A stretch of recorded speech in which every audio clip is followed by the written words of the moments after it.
아침마다 새롭고 늘 새로우니 주의 성실이 큼이라. 성실하신 주님. 오늘의 말씀은 레위기 12장 7절부터 8절까지 말씀입니다. 제사장은 그것을 여호와 앞에 들여서 그 여인을 위하여 속죄할지니 그리하면 산혈이 깨끗한지라. 이는 아들이나 딸을 생산한 여인에게 대한 규례니라. 그 여인이 어린 양을 바치기에 힘이 미치지 못하면 산비둘기 2마리나 쥐비둘기 새끼 2마리를 가져다가 하나는 번제물로 하나는 속죄제물로 삼을 것이요 제사장은 그를 위하여 속죄할지니 그가 정결하리라. 아멘. 사랑하는 여러분, 좋은 아침입니다. 오늘 이 아침은 이 땅의 생명을 잉태하는 그 귀하고 아름다운 역사에 관한 레위기의 규정입니다. 아기를 낳는 일은 인생에서 가장 큰 기쁨 중에 하나입니다. 가족들은 축하하고 부모님은 감격합니다. 그런데 동시에 출산은 어머니에게는 엄청난 고통과 부담을 안겨주는 것 또한 사실입니다. 산모가 아이를 낳는 건 한 발은 죽음의 문턱에 두고 있는 것이다 라고 하는 말이 있습니다. 생명의 탄생이 기쁨이면서도 피와 눈물과 아픔이 동반된 사건이라는 것이죠. 레위기 12장은 바로 이 출산 후 여인을 위한 정결 규례를 말씀합니다. 우리의 눈에는 왜 기쁜 일인데 부정하다고 했을까라는 질문이 생길 수 있습니다. 그러나 하나님은 여기서 단순히 위생 규칙을 말하는 것이 아닙니다. 하나님은 생명의 출발점에서도 우리가 여전히 죄와 죽음의 흔적 속에 있다는 사실을 기억하게 하십니다. 동시에 생명은 오직 하나님의 은혜로 주어진다는 것을 가르쳐 주고 있습니다. 본문에 따르면 아들을 낳으면 7일간 부정하고 딸을 낳으면 2주간 부정하다고 합니다. 그리고 그 기간이 지나면 제물을 가지고 제사장에게 나아가 정결함을 받아야 했습니다.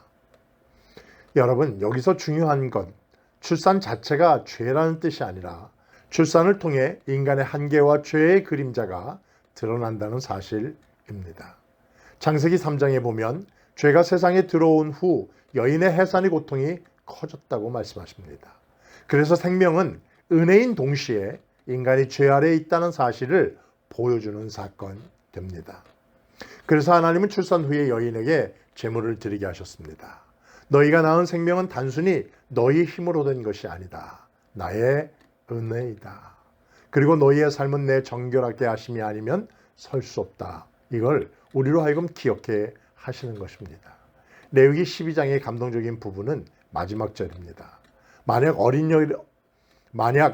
양을 드릴 힘이 없으면 산비둘기 2마리나 쥐비둘기를 드려도 된다고 말씀하십니다. 이게 무슨 뜻일까요?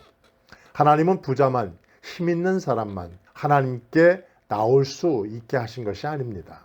누구든지 어떤 형편에서든지 하나님께 나올 수 있는 길을 열어두신 것이죠. 가진 것이 적어도 하나님은 마음을 보십니다. 믿음으로 나오는 자는 결코 내치지 않으십니다. 여러분, 누가복음 2장을 보면 예수님의 부모인 마리아와 요셉도 성전에 가서 제사를 드릴 때에 어린 양 대신 비둘기 2마리를 드렸다 기록하고 있습니다. 그만큼 가난했지만 하나님은 그 제사를 기쁘게 받으셨습니다.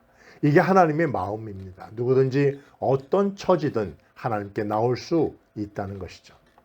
사랑하는 여러분, 레위기 12장은 우리에게 이렇게 말합니다. 생명의 주인은 하나님이시다. 정결케 하시는 분도 하나님이시다. 은혜로만 하나님 앞에 설 수 있다. 우리가 아이를 얻는 것도, 호흡하는 것도, 오늘 하루의 삶을 살아가는 것도 모두 하나님의 은혜입니다. 우리가 연약함 속에 살아가지만 하나님은 그 모든 순간마다 우리를 정결케 하시는 분이십니다. 그러니 오늘도 우리가 붙잡을 것은 내 힘이 아니라 하나님의 은혜입니다.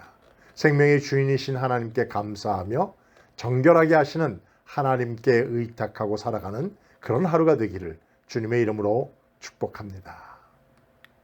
오늘 하루도 하나님의 말씀을 마음에 새기며 아래와 같이 기도하며 승리하는 삶 사세요. 생명의 주인이신 하나님께 내 삶을 의탁하며 살게 하옵소서.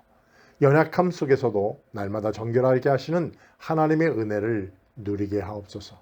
가진 것이 많든 적든 언제나 하나님 앞에 믿음으로 나아가게 하옵소서. 예수님의 이름으로 기도하옵나이다. 아멘. 성실하신 주님